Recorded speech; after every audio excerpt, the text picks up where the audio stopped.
بسم اللہ الرحمن الرحیم۔ السلام علیکم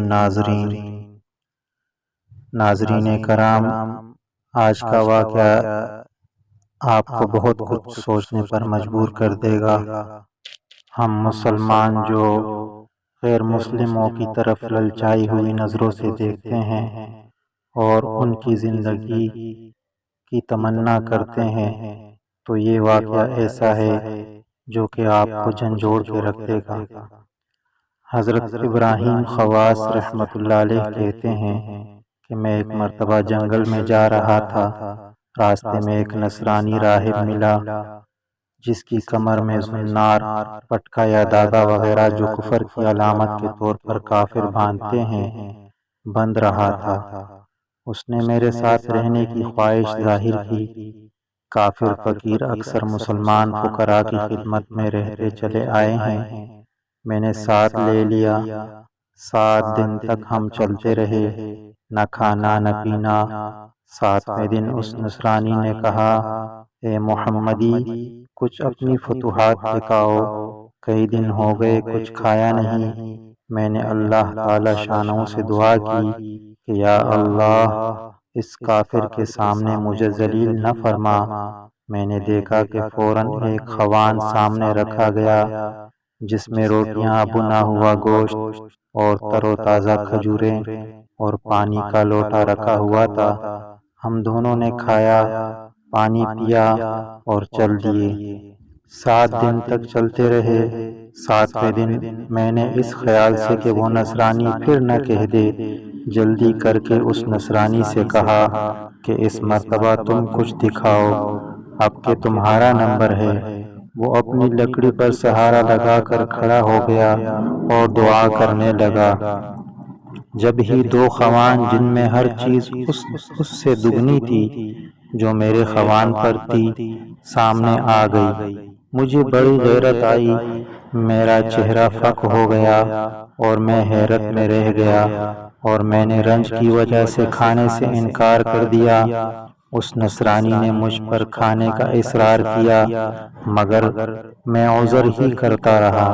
اس نے کہا، تم کھاؤ، میں تم کو 2 بشارتیں سناؤں گا، جن میں سے پہلی یہ ہے کہ اشہد اللہ الہ الا اللہ و اشہد ان محمد الرسول اللہ صلی اللہ علیہ وسلم، میں مسلمان ہو گیا ہوں۔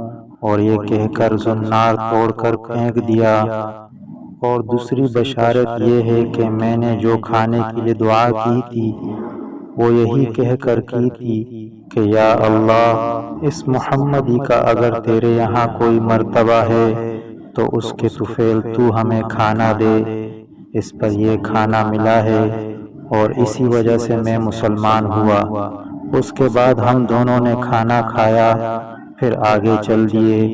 آخر مکہ مکرمہ پہنچے، حج کیا، اور وہ نو مسلم مکہ ہی میں ٹھہر گیا، وہیں اس کا انتقال ہوا، غفر اللہ لہ۔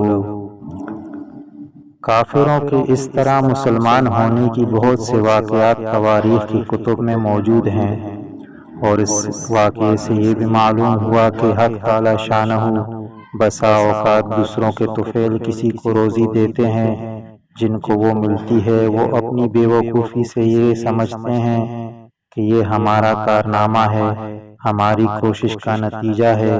احادیث میں کثرت سے یہ مضمون آیا ہے کہ تم کو تمہارے ضعفاء کے طفیل اکثر روزی دی جاتی ہے۔ نیز اس واقعے سے یہ بھی معلوم ہوا کہ کافروں پر بھی بسا اوقات مسلمانوں کی وجہ سے فتوحات ہوتی ہیں، جس کو ظاہر میں ان کی مدد سمجھا جاتا ہے، لیکن حقیقت میں وہ دوسروں کا طفیل ہوتا ہے۔ اللہ پاک ہمیں اپنے ایمان پر مضبوط فرمائے، اور اللہ پاک ہمیں اسلام کی جو دولت ہے اس کی قدردانی کی توفیق عطا فرمائے۔ اور اس کی قدردانی یہ ہے کہ ہم اللہ اور اس کے رسول کے بتائے ہوئے طریقوں پر عمل کریں اور غیروں کے طریقوں سے ہٹ جائیں، اور اپنی کامیابی اور کامرانی اللہ کے دین میں سمجھیں اور اللہ کے دین پر عمل کریں۔ السلام علیکم۔ ناظرین، امید ہے ہماری ویڈیو آپ کو پسند آ رہی ہوگی۔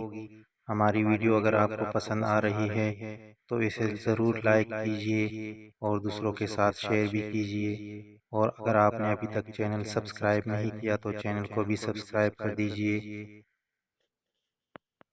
ہمیں آپ کی سپورٹ کی بھرپور ضرورت ہے۔ آپ ہمیں سپورٹ کریں گے تو ہم اس طریقے سے اچھی ویڈیو آپ کی خدمت میں پیش کرتے رہیں گے۔ جزاک اللہ خیر۔